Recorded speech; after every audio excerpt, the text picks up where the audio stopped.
पाठ योजना, गद्य पाठ योजना, पद्य पाठ योजना, व्याकरण, पत्र लेखन और रचना शिक्षण, इससे संबंधित आज हम जानकारी प्राप्त करेंगे। यह शिक्षण उद्देश्यों का वर्गीकरण का पहला भाग है, यानी 4th यूनिट के अंतर्गत हम लोग आज पहले भाग का अध्ययन करेंगे।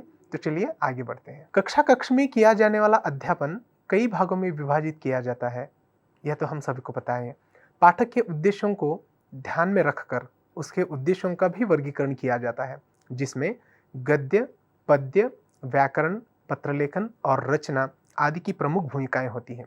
क्योंकि जैसे हम देखते हैं, पाठ्यक्रम को हम जब पढ़ाते हैं तो उसमें कई सारे विधाओं को लेकर पाठ्यक्रम बनाया गया होता है, ताकि छात्र के सर्वांगीण विकास को हम लोग पूर्ण रूप दे सकें।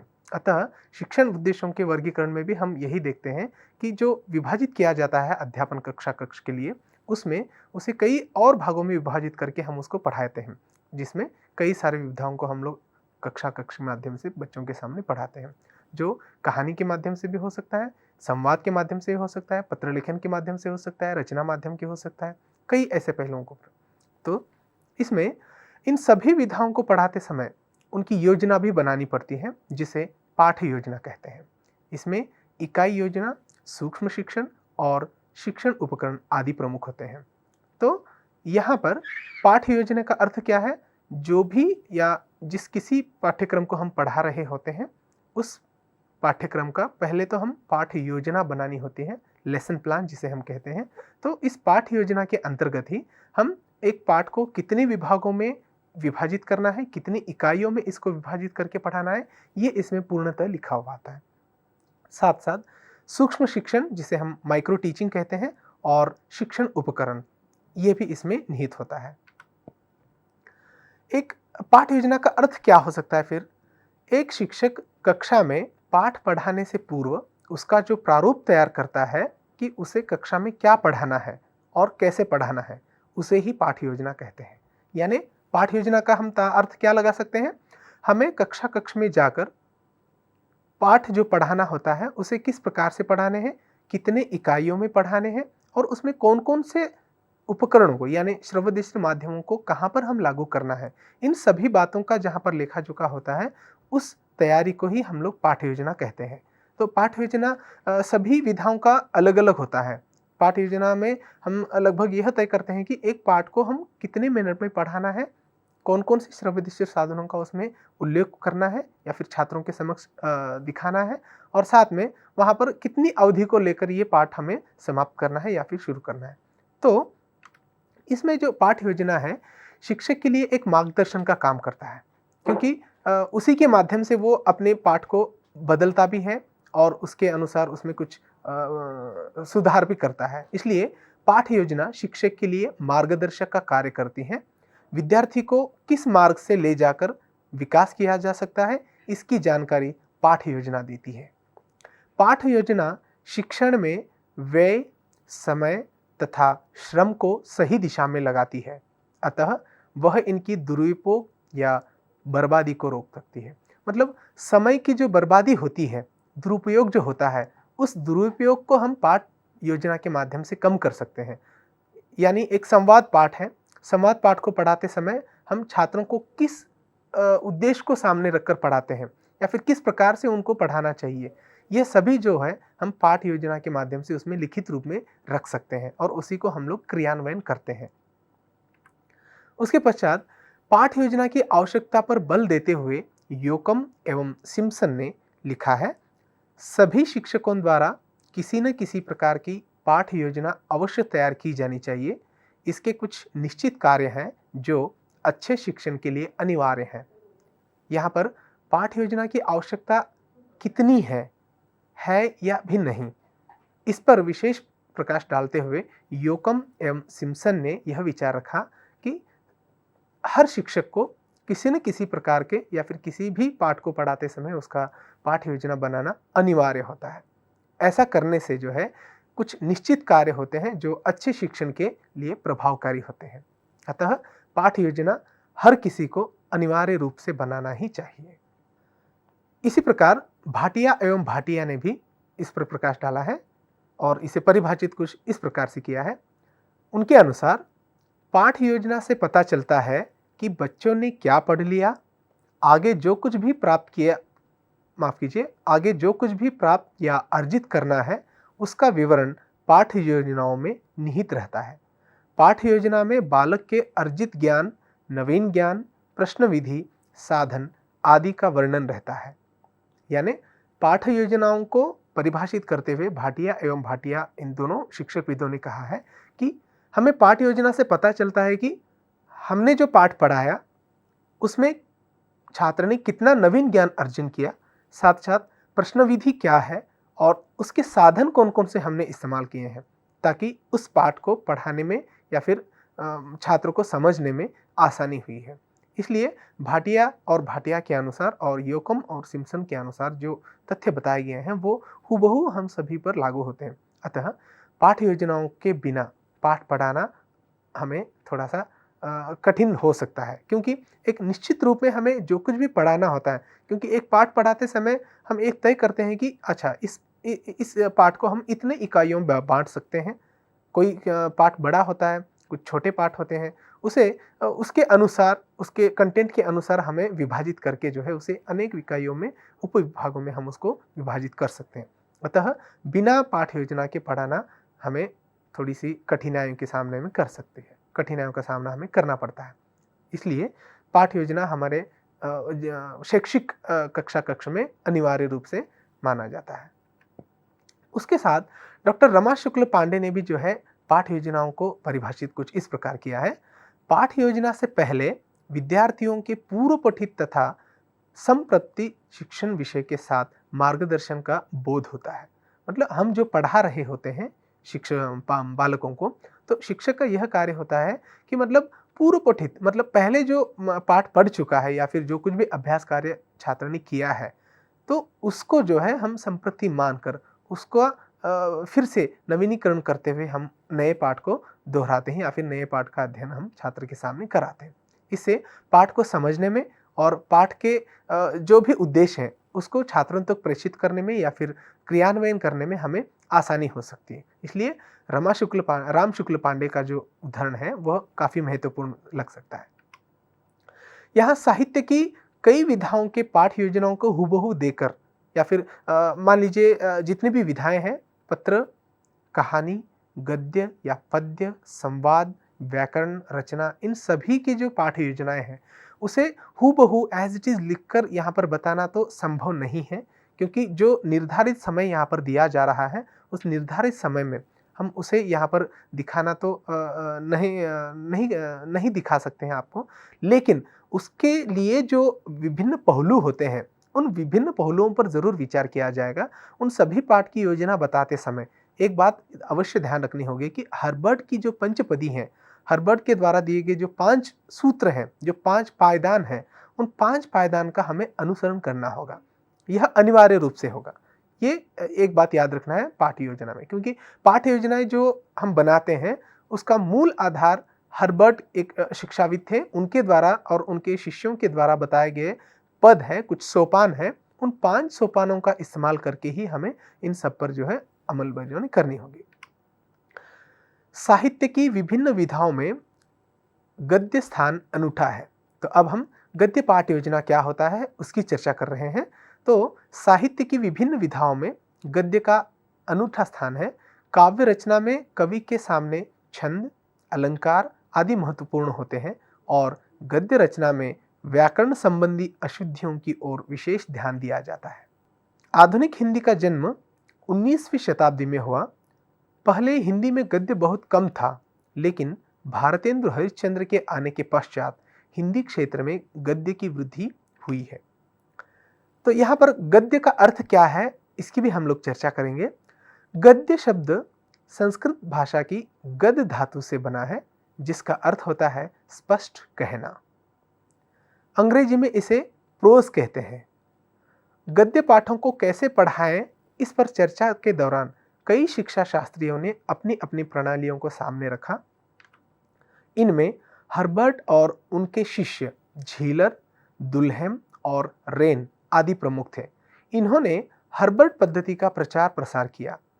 इसकी आलोचना भी खूब की गई, फिर भी इनके मूल सिद्धांतों को चारों ओर अपनाया गया।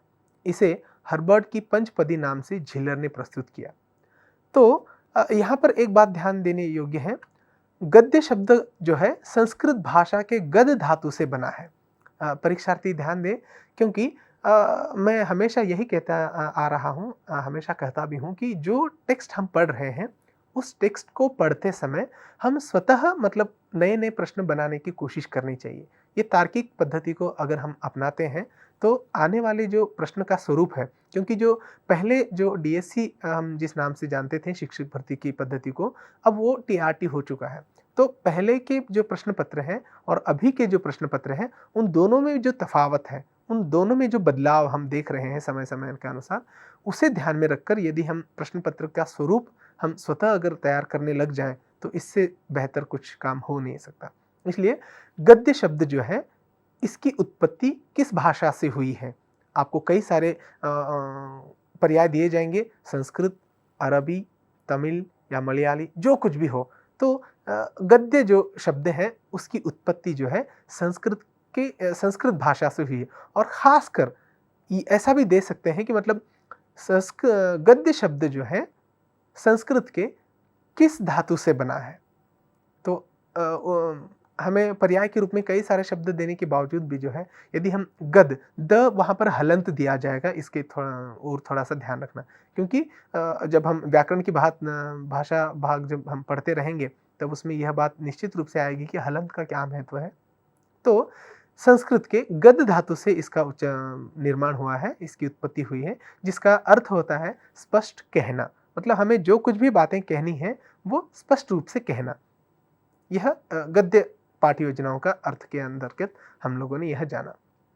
उसके पश्चात तो हर्बर्ट ने जिन सिद्धांतों को, जिन मूल कथनों को यहाँ पर दिया था, क्योंकि नए-नए गद्यों को या फिर गद्य भागों को हमें कैसे पढ़ाना चाहिए, इस पर जब विचार विमर्श किया जाने लगा, कई सारे शिक्षाविदों ने अपनी-अपनी तरह से, अपनी-अपनी ओर से जो कुछ भी योगदान दिया जाना चाहिए था, उसने वहाँ पर देने की कोशिश की थी। और यहाँ पर हर्बर्ट और उनके जो 5 शिष्य थे, झीलर, दुल्हेम और रेन, ये 3 जो माफ़ कीजिए, पहले मैंने 5 कहा था, तो ये जो 4 उनके शिष्य थे, उन लोगों ने हर्बर्ट पद्धति का प्रचार किया। कई लोगों ने इनकी आलोचना भी की, लेकिन उनके जो मूल सिद्धांत थे, उन मूल सिद्धांतों को उन्होंने हमेशा के लिए रख दिया। और जो हर्बर्ट की जो पंचपदी है, वो कुछ इस प्रकार है। इसमें 5 पद हैं, इसलिए इसको पंचपदी कहा जाता है। और वो 5 पद ये हैं: प्रस्तावना, इसे आप प्रेरणा भी कह सकते हैं, इसके अंतर्गत उद्देश्य कथन होता है। दूसरा है विषय विवेचन या वाचन भी आप इसे कह सकते हैं, इसके अंतर्गत काठिन्य निवारण आदि किया जाता है। तीसरा इनका सोपान है संकलन या आवृत्ति, इसे आप पुनरावलोकन करना भी कह सकते हैं। चौथा सोपान है उपयोजन, और 5वां है मूल्यांकन या स्वाध्याय, या आप इसे गृह कार्य भी कह सकते हैं। मूल्यांकन स्वाध्याय के अंतर्गत ही गृह कार्य को लिया जाता है। तो ये जो 5 पद हैं, उसी को हर्बर्ट सोपान या फिर हर्बर्ट की पंचपदी नाम से अभिहित किया जाता है। तो गद्य पाठ योजना बनाते समय हमें किन-किन योजनाओं को याद रखना है, यह हमने देखा। अब चलिए पद्य पाठ की ओर मुड़ते हैं। पद्य यानी कविता। साहित्य की विधाओं में कविता यानी पद्य एक है जो मानव को परमानंद पहुंचाती है। सौंदर्याभूति और रसानुभूति के लिए पद्य शिक्षण आवश्यक है। हम जो पाठ्यक्रम पढ़ाते हैं कक्षा में, जो पाठ्यक्रम निर्धारित किया जाता है, उसमें यदि हम इंडेक्स देखें, अनुक्रमणिका यदि हम देखें, तो उसमें जो सभी पाठ होते हैं, उन सभी पाठों की विधा एक सी नहीं होती, क्योंकि बालक का सर्वांगीण विकास उसी में होता है जो अलग-अलग विधाओं के माध्यम से जब उसका वो अध्ययन करता है। इसलिए पद्य पाठ योजनाएं, गद्य पाठ योजनाएं, पत्र लेखन, कहानी, वार्तालाप, ये सभी जो है अलग-अलग विधाओं को हम उसमें देखा करते हैं। तो गद्य होने के पश्चात हम पद्य की ओर मुड़े हैं। तो पद्य पाठ योजना सबसे महत्वपूर्ण मानी जाती है, क्योंकि रसानुभूति और सौंदर्यानुभूति हम पद्य पाठ के माध्यम से ही जान सकते हैं। क्योंकि जब हम कविता का वाचन करते हैं, सस्वर वाचन या फिर आदर्श वाचन जो भी हो, और वह करते समय भी सुर, ताल, लय को अपनाकर जब हम इसका वाचन करते हैं तो हमें एक प्रकार का उल्लास या फिर एक प्रकार का आनंद हमें वहाँ पर प्राप्त होता है। शायद इसीलिए कहा गया है कि कविता पाठन से जो है या पठन से जो है सौंदर्यानुभूति और रसानुभूति की हमें वहाँ पर उपलब्धि मिलती है। अतः पद्य पाठ योजना भी काफ़ी महत्वपूर्ण है। तो पंडित विश्वनाथ ने कविता को इस प्रकार परिभाषित किया है, वाक्यम रसात्मकम काव्यम। यह संस्कृत की उक्ति है, वाक्यम रसात्मकम काव्यम, अर्थात रस से युक्त वाक्य ही काव्य है। माफ कीजिएगा, यहाँ पर रास करके शब्द आया है, वो आ की मात्रा हटा देनी होगी। रस से युक्त जो पद्य होते हैं, जो वाक्य होते हैं, उसी को हम लोग काव्य कहते हैं। वाक्यम रसात्मकम काव्यम, यह परिभाषा या फिर काव्य की यह परिभाषा किन महाशय के अनुसार या फिर किसने कही या फिर किनके द्वारा दी गई है? तो ये पंडित विश्वनाथ के द्वारा दी गई है कहकर हमें उत्तर उसमें ढूंढना होगा। क्योंकि प्रश्न जब तक हम नहीं बनाएंगे, क्योंकि जो गद्य हम बता रहे हैं उसमें केवल और केवल जो मुख्य बिंदुएं हैं, मुख्य बिंदुओं को ही हम यहाँ पर देने की कोशिश कर रहे हैं, क्योंकि जो समय निर्धारण यहाँ पर दिया जाता है उसमें पूरा का पूरा तो हम नहीं दे सकते। तो वो हम सुनने वाले या फिर उस पर विचार करने वालों पर डिपेंड करता है कि मतलब उसमें से आप क्या लेंगे। सार सार लेकर जो है तोता हमें छोड़ देना है हंस की तरह। तो चलिए आगे बढ़ते हैं। तो पद्य शिक्षण को रोचक बनाने के लिए विभिन्न विधाएं जो है यहाँ पर आते हैं, जिसमें हम लोग यह देख सकते हैं कि जो अपनाई जाती हैं विधियां, उन विधियों को अगर हम देखें तो उन विधियों का कुछ कुल इस प्रकार से होगा। सबसे पहला है गीत विधि। मैं फिर से कहना चाहूँगा, ये जो विधियां हैं, विधियां कक्षा कक्ष में पद्य भाग को पढ़ाते समय या फिर पद्य पाठ को पढ़ाते समय अति महत्वपूर्ण माने जाते हैं। तो वे हैं, सबसे पहला है गीत विधि। प्रारंभिक कक्षाओं के लिए यह विधि अत्यंत उपयोगी है। तो यहाँ पर देखिए, हर एक बीट में आप प्रश्न को बना सकते हैं। गीत विधि का अनुसरण या फिर गीत विधि को किन कक्षाओं में अपनाया जाता है? प्रारंभिक कक्षाओं में या फिर उच्च माध्यमिक कक्षाओं में, उच्चतर माध्यमिक कक्षाओं में? यदि हम गीत विधि का अनुसरण विश्वविद्यालय स्तर पर करें तो वह किफायती नहीं होगा, वो वहां पर लागू नहीं पड़ेगा। इसलिए यहाँ पर हर एक वाक्य में आपको एक प्रश्न नजर आना चाहिए। हाँ, तो गीत विधि का जो है प्रारंभिक कक्षाओं में उपयोग होता है। इसमें अध्यापक गीत का सुर, ताल और लय के साथ वाचन करते हैं, छात्र अध्यापक का अनुकरण करते हैं। यह है गीत विधि। उसके पश्चात है दूसरी विधि, अभिनय विधि। इसमें अध्यापक गायन के साथ साथ कविता के अनुसार अंग प्रत्यंगों के द्वारा अभिनय के माध्यम से छात्रों को भावाभिव्यक्ति कराता है। मतलब हम केवल सुर ताल लय में गाना ही नहीं है, कविता का सस्वर वाचन या फिर अनुकरण वाचन ही नहीं कराना है, बल्कि उससे संबंधित जो हमारी शारीरिक हाव भाव होते हैं, जो मौखिक अभिव्यक्तियां होती हैं, उसको बताते समय यदि हम अभिनय भी करते हैं तो छात्र बहुत ही मतलब अच्छे से सुन पाएंगे और उसके जो भाव है वो वहाँ तक पहुँच पाएंगे। क्योंकि एक साधारण सी मतलब कविता पाठ करना मतलब जैसे कवि सम्मेलन में होता है, वैसे पढ़ने के बजाय यदि कविता का सुर ताल लय के साथ अगर वाचन किया जाए और साथ साथ उसका अभिनय भी यदि किया जाए तो इससे अच्छा शिक्षण कुछ नहीं हो सकता है। क्योंकि इसमें प्रारंभिक शिक्षाओं को हम लोग ले रहे हैं, तो छात्र इस पर बहुत ही अच्छे से ध्यान देकर जो है उस भाग को पढ़ाएंगे। तीसरी विधि है अर्थबोध विधि। इसमें होता है, इसे शब्दार्थ कथन विधि भी कहते हैं। देखिए प्रश्न मैं फिर से वही दोहरा रहा हूं, क्योंकि अर्थबोध विधि को इस नाम से भी पहचाना जाता है, या शब्दार्थ कथन विधि को किस नाम से पहचाना जाता है, या अर्थबोध विधि को एक और नाम क्या है? ऐसे प्रश्न हम लोग बनाने चाहिए, क्योंकि जो प्रश्न पत्र का जो स्वभाव बदल रहा है, उसका जो प्रारूप बदल रहा है, उस प्रारूप के अनुसार हम अपनी पद्धति को पढ़ने की जो पद्धति है उसको हम लोग बदलनी चाहिए। तो इस विधि का प्रारंभ चौथी कक्षा से होकर माध्यमिक कक्षाओं तक किया जाता है। इसमें अध्यापक कविता का शब्दशः अर्थ बताते हुए स्पष्ट करते हैं। छात्र केवल निष्क्रिय श्रोता का कार्य करता है। पंडित सीताराम चतुर्वेदी ने इस विधि के संबंध में कहा है, यह विधि कविता का गला घोंट देती है। माने कविता का गला घोंट देना यहाँ पर कहा है। देखिए इसमें 3 प्रश्न हो सकते हैं। अर्थबोध विधि का एक और नाम क्या है, या फिर अर्थबोध विधि को एक और नाम से पहचाना जाता है, वह यह है। या अर्थबोध विधि कौन सी कक्षा से प्रारंभ होती है? चौथी कक्षा से।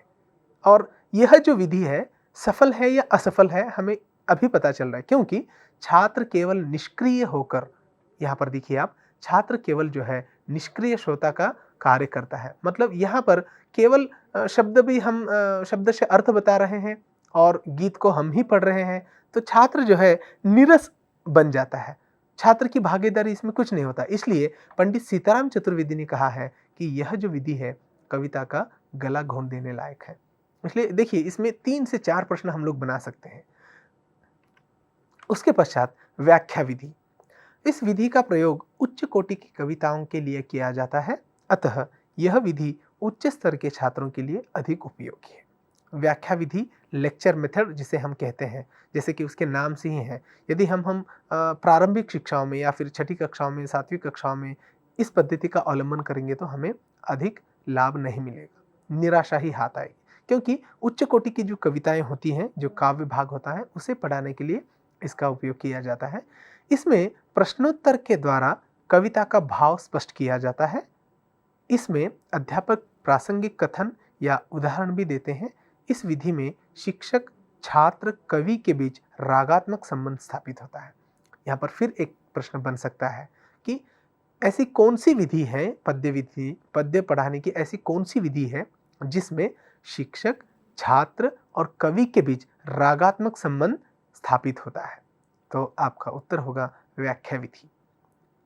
क्योंकि व्याख्या विधि के अंतर्गत जब हम पढ़ाते हैं तब शिक्षक, छात्र और कवि, इन तीनों का जो संबंध है वो अंतः संबंध हमेशा के लिए बना रहता है। उसके पश्चात व्याख्या विधि को जो बातें हैं उसे मुख्य रूप से 3 विभागों में विभाजित किया जाता है। इस विधि जो 3 विधाएं हैं, 3 भाग हैं, वे हैं व्यास विधि। व्यास विधि मतलब हमें किसी न किसी प्रकार की बातों को, उन कविता से संबंधित जो बातें हैं उसको छात्रों को बताना है। तुलना विधि, उसी प्रकार की एक और कविता को लेकर हमें उसकी तुलना करते हुए हम उसे पढ़ाना है। और तीसरी जो विधि है वो समीक्षा विधि, कविता में दिए गए अर्थबोध को हम छात्रों को समझाते हुए इसकी समीक्षा करना, उसमें गुण दोषों को बताना। यह है व्याख्या विधि की 3 अलग अलग सोपानें। उसके पश्चात आती है पद्य विधि में खंडान्वय विधि। इसमें अध्यापक पद्यांशों को विभिन्न भागों में विभक्त करके पढ़ाते हैं। यह विधि केवल उन पद्यांशों के लिए उपयुक्त है जिनमें विशेषणों की बहुलता होती है, भावों की प्रचुरता होती है। इस विधि में कविता को सही ढंग से पढ़ाया जाता है और काव्य में वातावरण निर्माण होता है। तो खंडान्वय विधि में जो है यह अलग अलग भागों में इसका खंड करके, मतलब एक बड़ी कविता है, एक लंबी चौड़ी कविता है, उसे हम अलग अलग खंडों में, अलग अलग भागों में बांटकर हम उसे पढ़ाते हैं। और यहाँ पर हम ये कविताएं तभी मतलब सफल हो सकती हैं, यह खंडान्वय विधि, जहाँ विशेषणों की बहुलता है। जिस कविताओं में या फिर जिन कविताओं में विशेषणों के शब्द अधिक मात्रा में आए हों और भाव जो है उसके एकाधिक निकलते हों, ऐसे समय खंडान्वय विधि का उपयोग हमें करना चाहिए। और साथ साथ यहाँ पर यह भी बताया गया है कि यह जो विधि है कविता का सर्वोच्च अच्छा, या फिर इसमें सबसे अच्छा कविताओं को हम लोग पढ़ा सकते हैं और काव्य में वातावरण का निर्माण भी हम इसके माध्यम से कर सकते हैं। इसके साथ साथ पद्य शिक्षण को रोचक बनाने की जो विधियां हैं, हमने केवल 5 विधियों को यहाँ पर देखा है। इससे भी मतलब कई और विधियां हैं, लेकिन जो सबसे महत्वपूर्ण विधियां हैं जिससे संबंधित प्रश्न बनाए जा सकते हैं कक्ष में या फिर हमें परीक्षा के अंतर्गत, उन्हीं को यहाँ पर लिया गया है। तो उसके बाद पद्य शिक्षण को रोचक बनाने की क्या विधियां हो सकती हैं, क्योंकि हमें विधियां पता है लेकिन उसे क्रियान्वयन कैसे करना है, उसका उपयोग हम कैसे अमल में लाना है, ये अगर पता नहीं है तो वह जो है कार्य फिर नीरस उत्पन्न कराएगा।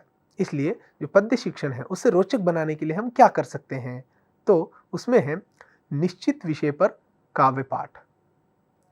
हमें एक विषय देना चाहिए छात्रों को और उनको बता देना चाहिए कि इस विषय पर जो है काव्य पाठ होगा। आप में से जो भी मतलब काव्य रचनाएँ करने की इच्छुक हों, इसमें भाग ले सकते हैं। तो इस प्रकार से जो है पद्य शिक्षण को हम रोचक बना सकते हैं। उसके बाद उत्सवों पर कविता पाठ। हम जिस देश में रहते हैं वह अनेक धर्मों का यह देश है और यहाँ पर जो त्योहार मनाए जाते हैं, उत्सव जो मनाए जाते हैं, पर्व जो मनाए जाते हैं, वह कई प्रकार के हैं और कई धर्मों को लेकर हैं। तो कक्षा कक्ष में जब हम कई सारे उत्सवों को मनाते हैं या फिर समाज में मनाते हैं, उन उत्सवों से संबंधित यदि हम काव्य पाठ रखते हैं, तो छात्र उस उत्सव के बारे में जो कुछ भी इतिहास होता है, वह क्यों मनाया जाता है, किन लोगों के द्वारा मनाते हैं, उसकी विशेषता क्या है, इन सभी को यदि कविता के माध्यम से वो वर्णन करना चाहें, तो यह बहुत ही अच्छा काव्य पाठ बनेगा। इसलिए पद्य शिक्षण को अधिक रोचक बनाने के लिए यह काफ़ी महत्वपूर्ण साबित होता है। उसके पश्चात अंत्याक्षरी प्रतियोगिता। अंत्याक्षरी में छात्र बहुत ही उत्साह से भाग लेते हैं, तो इसके माध्यम से भी जो है पद्य शिक्षण को हम उत्साही बना सकते हैं या फिर रोचक बना सकते हैं। कवि सम्मेलनों का आयोजन हम लोग कर सकते हैं, क्योंकि कई छात्र ऐसे होते हैं जो समाज में घट रही जो बातें हैं, उन सबको बड़े ही मतलब गौर से देखकर उनके मन पर हुए उस घाव को, उनके मन में हुए उस विचार को वे कविता के माध्यम से भी लिखने की कोशिश करते हैं, वहाँ पर उसे व्यक्त करने की कोशिश करते हैं। ज़रूरी नहीं कि मतलब केवल कविता ही, लेकिन जो अलग-अलग विधाएँ हैं, उन विधाओं को लेकर यदि वो बनाते हैं, तो उसमें भी काफ़ी महत्वपूर्ण योगदान उनका रहता है। इसलिए कवि सम्मेलन हो या फिर अंत्याक्षरी हो, इसलिए उसको बढ़ावा देना चाहिए। तो उसमें कवि दरबार भी आता है, काव्य पाठ हो या कविता सम्मेलन हो या कवि दरबार हो, लगभग एक ही शब्द आपको लग सकते हैं, लेकिन थोड़ा-सा मूलभूत अंतर उनमें जान पड़ता है। अलग-अलग संदर्भों पर हमें उनको मनाना होता है। उसके पश्चात कवि जयंती। हम कबीर हों, तुलसीदास हों या कोई और आधुनिक कवि हों, उन्होंने जो कविता के माध्यम से हमारे साहित्य को बल प्रदान किया, उनमें जो महत्वपूर्ण कवि होते हैं, उनकी जयंती हो या फिर पुण्यतिथि हो, उन सब पर यदि हम नज़र रखकर समय-समय पर यदि हम उनके दिन मनाते हैं, जन्मदिन हो या फिर कोई विशेष दिन हो, ऐसे अगर मनाते हैं, तो यह भी जो है पद्य शिक्षण में छात्रों को रोचकता उत्पन्न कर सकती है। इसके साथ-साथ ये जितने भी मतलब पद्य शिक्षण को रोचक बनाने की पद्धतियाँ हों या विधियाँ हों, उनमें हर्बर्ट की जो पंचपदी है, उसमें जो हमने 5 मूलभूत सोपान देखे थे, उन 5 मूलभूत सोपानों को उपयोग करके यदि हम पाठ योजना बनाते हैं, पद्य पाठ योजना, तो इसमें सफलता निश्चित रूप से हमें हाथ लगेगी। उसके पश्चात आता है व्याकरण पाठ योजना। कहते हैं पाक्षिको वैयाकरण, मतलब हर 15 दिन को व्याकरण का हमें रिवीजन करना चाहिए, व्याकरण का पाठ करना चाहिए, व्याकरण को पुनः पढ़ना चाहिए हर 15 दिन को, तो ही उसके जो नियम आदि हैं ये हमें हमेशा पता रहते हैं। तो व्याकरण पाठ में देखिए, महर्षि पाणिनि के अनुसार व्याकरण शब्दानुशासन है। इसमें भाषा का रूप व्यवस्थित होता है। व्याकरण क्या है? शब्दानुशासन। इसमें हमें याद रखना है कि व्याकरण को शब्दानुशासन किसके मत के अनुसार माना जाता है, या फिर पाणिनि ने या फिर महर्षि पाणिनि ने व्याकरण पाठ को किस प्रकार से उल्लेखित किया है, ऐसे भी हम लोग कह सकते हैं, जिनमें हमें ये देखना है कि व्याकरण जो है शब्दानुशासन होता है। महर्षि पतंजलि ने भी अपने महाभाष्य में इसे शब्दानुशासन कहा है। हेमचंद्र ने कहा है कि व्याकरण का काम है भाषा पर अनुशासन। तो यहाँ पर महर्षि का जो कथन है उसमें शब्दानुशासन की जगह पर यहाँ पर स की जगह श टंकित हुआ है, उसके लिए खेद है। तो लगभग महर्षि पाणिनि हो या महर्षि पतंजलि हो या हेमचंद्र हो, इन तीनों का एक ही कथन लगभग लग रहा है और वह है व्याकरण शब्दानुशासन होता है। इसमें जितने आपको शब्द पता है, जितनी आपकी शब्द भंडार में अधिक वृद्धि हो सकती है, उतना ही आपका जो कथन है या फिर आपके द्वारा लिखा गया जो काव्य है, वह महत्वपूर्ण साबित हो सकता है। क्योंकि बिना शब्दावली के हम न तो किसी प्रकार का गद्य लिख सकते हैं और ना ही पद्य। इसलिए यह जो है व्याकरण में जो काम है उस पर भाषा का अनुशासन करने में मदद देता है।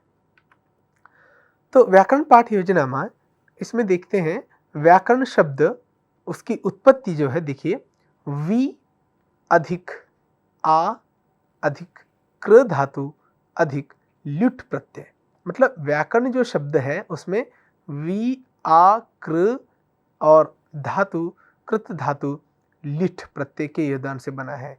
मतलब जिसका अर्थ होता है अर्थ स्वरूप के माध्यम से शब्दों की व्याख्या होती है। मतलब अर्थ का जो स्वरूप है उसके माध्यम से शब्दों की व्याख्या की जाती है।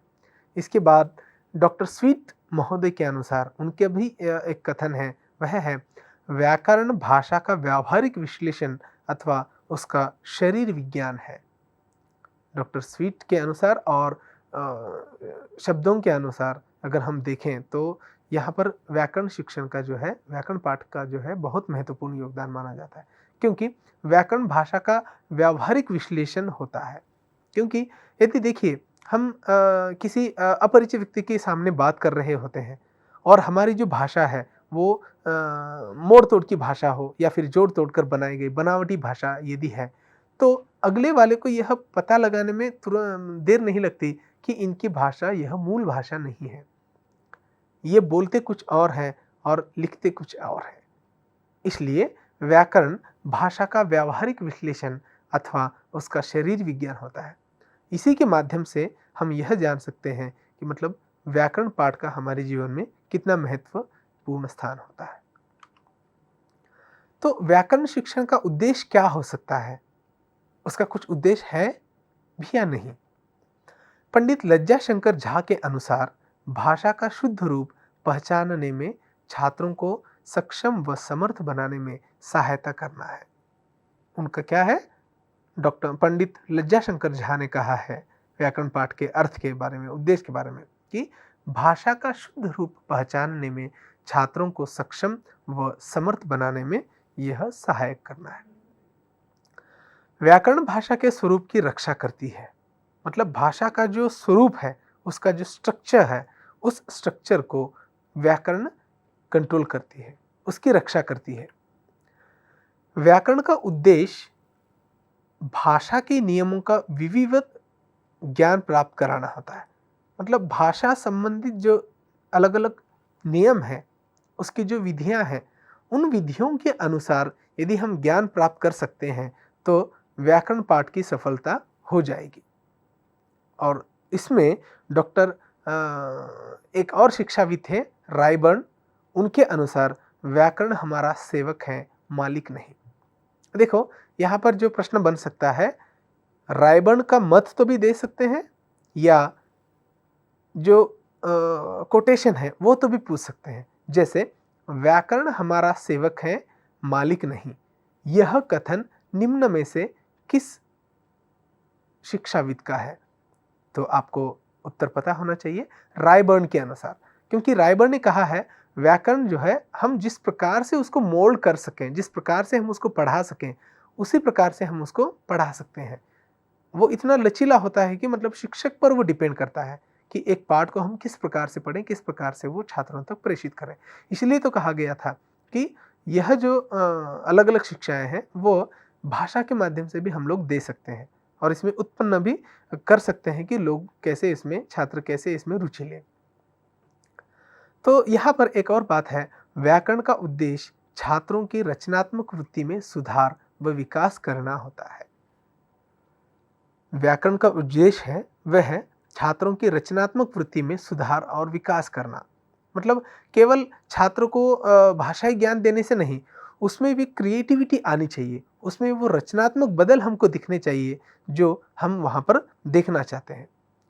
तो एक और बात जो यहाँ पर कही गई है कि मतलब रायबर्न ने कही है कि व्याकरण हमारा सेवक है, हमारा नौकर है, न कि हमारे मालिक। इसलिए हम जिस प्रकार उसको मोल्ड करना चाहते हैं उस प्रकार से वह बदल कर सकता है, उसमें बदलाव आ सकता है। तो यहाँ पर कुछ प्रणालियाँ दी गई हैं व्याकरण शिक्षण की। वे प्रणालियाँ क्या है अब हम देखेंगे। हिंदी में व्याकरण शिक्षण की मुख्यतः 6 प्रणालियाँ हैं। व्याकरण शिक्षण की कितनी प्रणालियाँ हैं? ऐसा यदि प्रश्न आता है और आपको पर्याय दिए जाते हैं 6, 7, 8, 9, तो इसमें से व्याकरण शिक्षण से संबंधित जो प्रणालियाँ होती हैं, वे प्रणालियाँ क्या है, इसका हमें ज्ञान रहना चाहिए। और इस प्रणालियों की कितनी संख्या है? जी हाँ, 6 संख्या। तो इसमें जो है पहली प्रणाली है सूत्र प्रणाली या निगमन प्रणाली। इस प्रणाली में पहले नियम बताते हैं, फिर उदाहरण के माध्यम से उसका प्रयोग बताया जाता है। जैसे यदि अध्यापक को संज्ञा पढ़ानी हो तो वह पहले उसकी परिभाषा बताएगा कि संज्ञा उसे कहते हैं जिससे किसी व्यक्ति, वस्तु या स्थान का बोध होता है। तो सूत्र प्रणाली या निगमन प्रणाली का अर्थ होता है उदाहरण को माध्यम से उसका प्रयोग बताना। पहले नियम नहीं बताए जाते, नियम बताने के पश्चात ऐसा कुछ नहीं बचता। इसलिए इनके मतानुसार व्याकरण शिक्षा की जो पढ़ाई है वह कई सारे उदाहरणों को लेकर दें। उदाहरण छात्रों को समझाने के बाद, उदाहरण देने के बाद आप उसका जो मूल भाग है, उसका जो परिभाषा का जो भाग है, उसे हमें बताना चाहिए। ये ऐसा करने से जो है शिक्षा रोचक बनती है। तो मान लीजिए संज्ञा की परिभाषा देनी है, तो हम सीधे-सीधे हाँ बच्चों लिख लीजिए किसी व्यक्ति, वस्तु, स्थान अथवा भाव आदि के शब्दों को हम संज्ञा के, ऐसा नहीं। सबसे पहले तो उनको पूर्व ज्ञान के आधार पर उनसे पास जो बातें हैं वो हमें लें। उसके बाद उससे संबंधित जो पीपीटी है उसे भी संभव हो तो सामने रखें। और ऐसा करने से शिक्षक का और कक्षा छात्रों का भी मनोरंजन हो जाएगा और जिससे सफल शिक्षा हम लोग कर सकते हैं। इसमें पहली जो प्रणाली है सूत्र प्रणाली या निगमन प्रणाली, उसमें उदाहरण बाद में दिए जाते हैं। जैसे अभिज्ञा, कलम और कामारेड्डी, जो कि क्रमशः व्यक्ति, वस्तु और स्थान के नाम है। मतलब यदि आप चलते रहे एक व्यक्ति को पुकार रहे हैं उनके नाम से, तो वह व्यक्तिवाचक हो गया। या किसी वस्तु या स्थान को लाने के लिए कहते हैं, तो वह एक वस्तु या स्थान का नियम बन गया या फिर उदाहरण बन गया। इसलिए हम पहले नियमों को बताना है और उसके पश्चात जो परिभाषाएं हैं उनको हमें जो है छात्रों के समक्ष बतानी चाहिए। ऐसा करने से छात्र के जो सामाजिक सरोकार है या फिर जो शिक्षा के जो माध्यम है वे आसानी से आत्मसात वो कर सकता है। उसके पश्चात आगमन विधि। यह विधि निगमन विधि के विपरीत है। इसमें पहले उदाहरण प्रस्तुत किए जाते हैं और उन शब्दों के माध्यम से नियम या सिद्धांत की रचना की जाती है। यह प्रणाली बालकों के साथ साथ सामीप्य स्थापित करने में सक्षम एवं संप्रक्त है या समर्थ है। बालकों को स्वयं सीखने की प्रेरणा इस विधि से मिलती है। ऐसी कौन सी विधि है जिनमें बालक स्वयं सीखता है? ऐसा एक प्रश्न जरूर उत्पन्न हो सकता है ना? तो आप लिखेंगी आगमन विधि, और आगमन विधि निगमन विधि के क्वाइट अपोजिट है। और यहाँ पर उन उदाहरणों की माध्यम से प्रस्तुत किया जाता है जिन उदाहरणों को छात्र भली भांति परिचित हो। उसके पश्चात है पाठ्य पुस्तक प्रणाली। हम सभी को पता है पाठ्य पुस्तक क्या होते हैं, उसमें क्या क्या लिखित होता है, तो उसकी भी प्रणाली होती है। वह क्या है? तो यह प्रचलित प्रणाली है।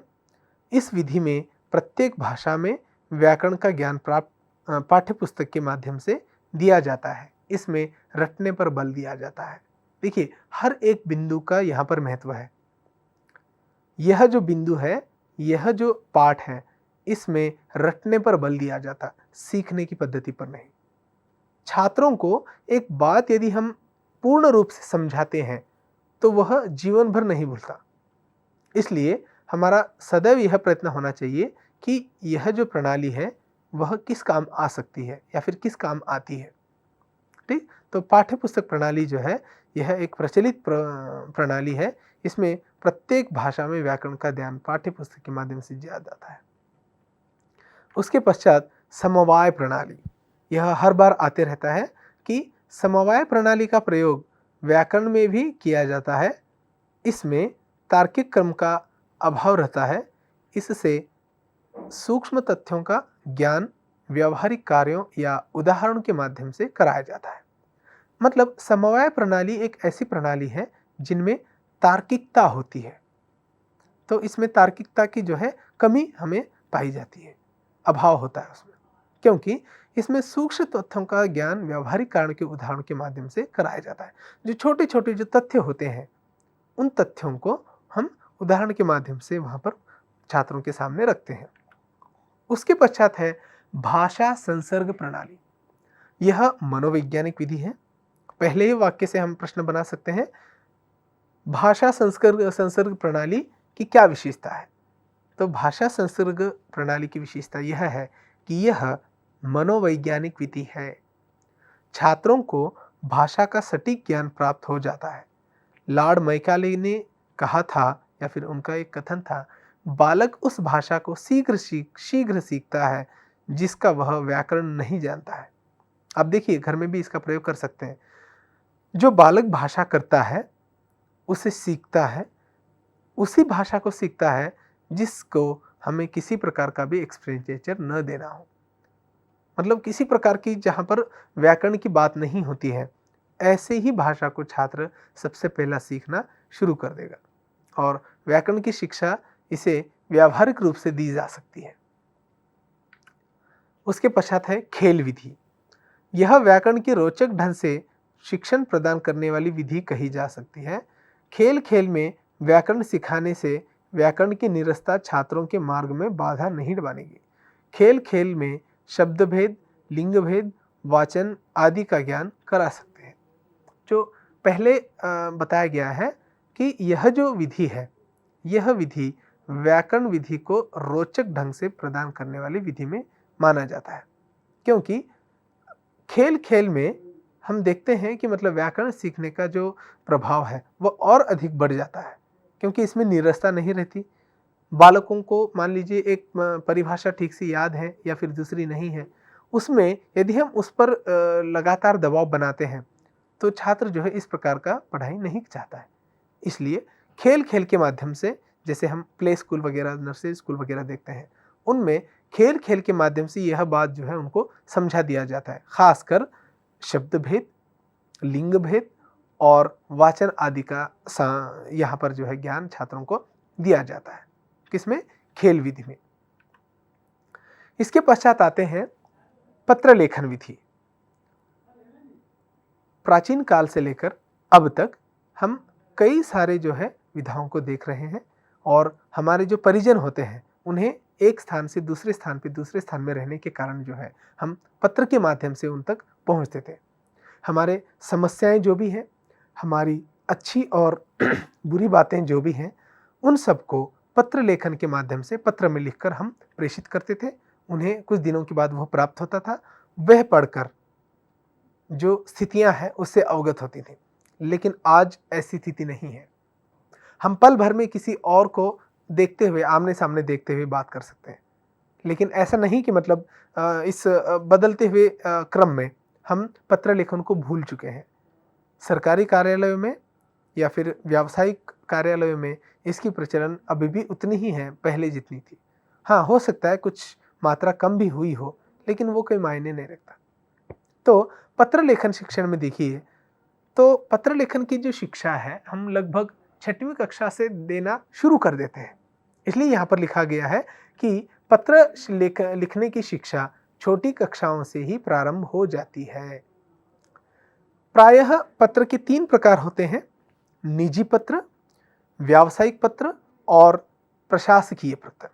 हमने पत्र लेखन को 3 मुख्य भागों में विभाजित किया है: निजी पत्र, पर्सनल लेटर्स; व्यावसायिक पत्र, बिजनेस लेटर्स; या प्रशासकीय पत्र, एडमिनिस्ट्रेटिव लेटर्स। तो इस प्रकार से हम इनके विभाग में जा सकते हैं। पत्र को 8 भागों में विभाजित किया जाता है। पत्र लेखन जो भी होता है, पत्र लेखन को पढ़ाते समय एक बात याद रखना है, पत्र का जो प्रारूप होता है उसका जो फ्रेम होता है, उस फ्रेम को अंक दिए जाते हैं। तो हो सकता है कि कभी कक्षा कक्ष में या फिर परीक्षा में पूछें कि पत्र लेखन को कितने भागों में विभाजित किया जाता है। क्या हुआ प्रश्न? पत्र लेखन में या फिर पत्र लेखन शिक्षण में पत्र को कितने विभागों में विभाजित किया जाता है? तो आपका उत्तर होना चाहिए 8 विभाग। तो चलिए वे 8 विभाग क्या-क्या है आज हम देखते हैं। तो सबसे पहला जो भाग है वह है प्रेषक का पता और दिनांक, जो कि दाईं ओर लिखी जाती है। यानी हम पत्र लेखन शुरू करने से पहले जो है हम किस स्थान से लिख रहे हैं और किस दिनांक से लिख रहे हैं उसका उल्लेख करना होता है। उसके बाद संबोधन, संबोधन यानी अभिवादन करना। हमसे छोटे हैं तो उसके अलग, हमसे बड़े हैं तो उनके अलग अभिवादन यहाँ पर हम देख सकते हैं। उसके बाद संबोधन, माफ कीजिए यहाँ पर थोड़ा सा अदला बदल हुआ है। संबोधन में जो है उनको हमें संबोधित करना है, आदरणीय, परम आदरणीय यह। और अभिवादन में हम उन्हें नमस्कार कर रहे हैं या फिर कुछ और कर रहे हैं, ये बात जो है उसमें बताई जाती है। और चौथा जो और मुख्य बात है, बिंदु है, वह है पत्र का कलेवर, बॉडी ऑफ द लेटर इसे अंग्रेजी में कहते हैं। तो पत्र लेखन में हमें उन 8 विभागों में सबसे महत्वपूर्ण विभाग होता है पत्र का कलेवर, क्योंकि इसी में हम पत्र में क्या लिखना चाहते हैं, पत्र लिखने का रीज़न क्या है, उसकी आवश्यकता क्या है, यह बताते हैं। इसलिए पत्र का कलेवर जो है सबसे महत्वपूर्ण होना चाहिए। पत्र की समाप्ति, इसमें पत्र लेखन शिक्षण के जो 8 भाग हैं उनमें पत्र की समाप्ति जो है 8वें पायदान पर आती है। मतलब हम कंक्लूड कर रहे हैं, पत्र हमारा लिखना अब समाप्त हो चुका है और पत्र की समाप्ति भी उसमें होती है। हम जैसे ऐसे बोलते हैं ना, तो अतः मेरा आपसे निवेदन है कि आप जो है मुझे 2 दिन की छुट्टी देने की कृपा करें। तो यह जो है पत्र की समाप्ति। उसके पश्चात आता है अपना संबंध बतलाने वाले शब्द। ऐसे कुछ शब्द हम इस्तेमाल करना है जिसमें हमारा संबंध वहाँ पर स्थापित हो। ठीक, उसके पश्चात है हस्ताक्षर। आपको सिग्नेचर भी करनी है, हस्ताक्षर भी करने हैं, ताकि कैसे पता चले कि मतलब यह पत्र जो है आप ही के द्वारा लिखा गया है, आप ही ने लिखा है। और अंत में जो 8वां भाग है, वो 8वां भाग आता है पता का। तो इसमें पता भी देना ज़रूरी है, क्योंकि आजकल हम देखते हैं कि मतलब कई सारे पत्र ऐसे आते हैं जिनमें वो कहाँ से आया है, कौन भेजे हैं, इसकी कोई जानकारी नहीं होते।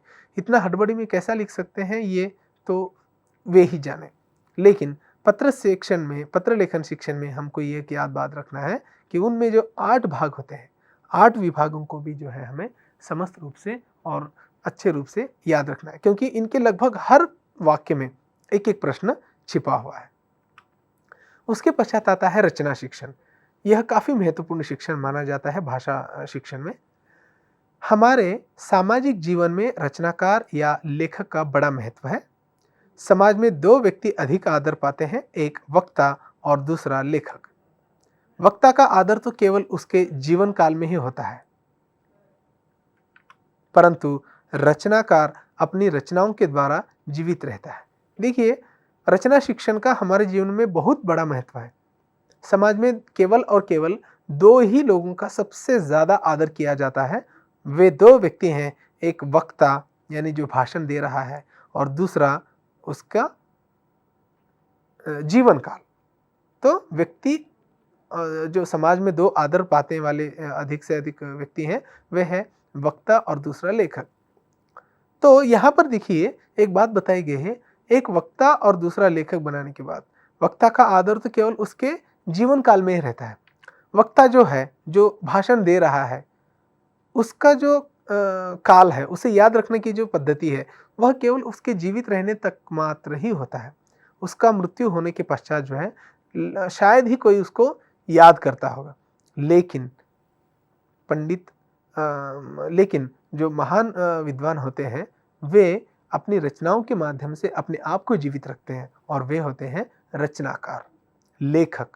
क्योंकि लेखक एक कृति का जो निर्माण करता है, एक उपन्यास हो या कहानी हो या कोई भी विधा हो, उसको लिखने के बाद वह अजरामर बन जाता है। भले ही वो देह रूपी इंसान न हो, फिर भी उनके द्वारा बताई गई बातें, उनके द्वारा लिखी गई किताबें, वो हमेशा हमारे समाज को जो है दिशा निर्देशित करते रहेंगे। जैसे कबीर हो, तुलसीदास हो या फिर कोई और। कबीर आज से जो है कई वर्ष पहले हुए हैं, लेकिन उन्हें आज भी हम उतने ही मतलब आदरपूर्वक चाहते हैं जितने कि हमें चाहना चाहिए। इस प्रकार रचनाकार अपनी रचनाओं द्वारा जीवित होता है। शिक्षा के क्षेत्र में भी हम देखते हैं कि परीक्षा में प्रश्नों के उत्तर लिखित रूप में ही देने होते हैं। और सबसे अहम बात, हम ये सब जानते हैं कि मतलब हम जिस कक्षा में पढ़ रहे हैं, उस कक्षा की जब एनुअल एग्ज़ाम होगी, तब हम जो है मौखिक रूप से नहीं बल्कि लिखित रूप में ही उसके उत्तर हमको देने होते हैं। रचना का अर्थ क्या होता है फिर? तो चलिए देखते हैं। रचना का अर्थ होता है सजाना तथा संवारना। रचना मतलब उसको बनाना, उसको सुंदर सजाना या संवारना। प्रत्येक व्यक्ति के अपने कुछ विचार होते हैं, भावनाएं होती हैं, जिन्हें वह लिखित तथा मौखिक रूप से व्यक्त करता है। रचना को अंग्रेजी में कंपोजिशन कहते हैं। तो रचना का अर्थ होता है सजाना या संवारना। प्रत्येक व्यक्ति के आगे कुछ विचार होते हैं, कुछ सपने होते हैं। उन सपनों को साकार करने के लिए वे जो है अलग अलग पद्धतियों को अपनाते हैं, अवलंबन करते हैं। तो इस प्रकार रचना की जो विशेषता है, उसका जो अर्थ है वो इस प्रकार है। रचना को अंग्रेजी में कंपोजिशन कहते हैं। तो रचना का अर्थ तो हमने देखा। शिक्षार्थियों को अपने स्वभावों, विचारों की मौखिक या लिखित रूप में स्पष्ट, सुंदर, आकर्षक और रोचक ढंग से क्रमबद्ध अभिव्यक्ति करना ही सिखाना या शिक्षण है। वह उसकी परिभाषा अगर हम देखें तो रचना वह सार्थक तथा कलात्मक अभिव्यक्ति है जिसके द्वारा हम निश्चित उद्देश्यों को सामने रखकर अपने विचारों को लिपिबद्ध करते हैं। रचना के कई प्रकार हैं। मौखिक रचना, लिखित रचना। मौखिक रचना के भी कई प्रकार हैं। चित्र रचना, मुक्त रचना। इनमें 3 तत्व होते हैं: कथ्य, अभिव्यक्ति और प्रस्तुति, निर्देशित रचना आदि। इसमें कुछ विधियां भी हैं। प्रश्नोत्तर विधि, उसके साथ भाषा यंत्र प्रणाली, उसके साथ चित्र वर्णन विधि, उसके पश्चात उद्बोधन विधि। इसके जो शीर्षक है उससे ही हम उससे पता चलता है कि मतलब उस विधि में क्या है। समय अभाव के कारण थोड़ा सा जल्दी करना पड़ रहा है। वाद विवाद विधि जो है इसमें महत्वपूर्ण है। तो रचना शिक्षण की जो अन्य विधियां हैं वे हैं रूपरेखा विधि, मंत्रणा विधि। तो रचना विधि की अन्य विधियों में स्वाध्याय विधि भी उतना ही महत्वपूर्ण है, अनुकरण विधि भी उतना ही महत्वपूर्ण साधन होता है। तो इस कड़ी के अंतर्गत इतना ही। इसके जो वर्गीकरण है उसके दूसरे भाग में हम लोग अगले अंक में एक नए विधा के साथ हम पुनः मिलेंगे। शिक्षण उद्देश्यों के वर्गीकरण के इस पहले भाग में हमने देखा शिक्षण की जो अलग अलग रचनाएं हैं, विधाएं जो हैं, चाहे वो गद्य विधा हो, पद्य विधा हो, पत्र लेखन हो, व्याकरण हो या फिर रचना शिक्षण, इनके बारे में हमने जानकारी प्राप्त की। दूसरी कड़ी में यानी दूसरे भाग में इसी पाठ के यानी रचना शिक्षण की जो अलग अलग विधियां देखा था हमने, उसमें शिक्षण उद्देश्यों के जो वर्गीकरण है उसके दूसरे भाग में हम नए विषयों पर फिर से प्रकाश डालेंगे। तब तक के लिए धन्यवाद।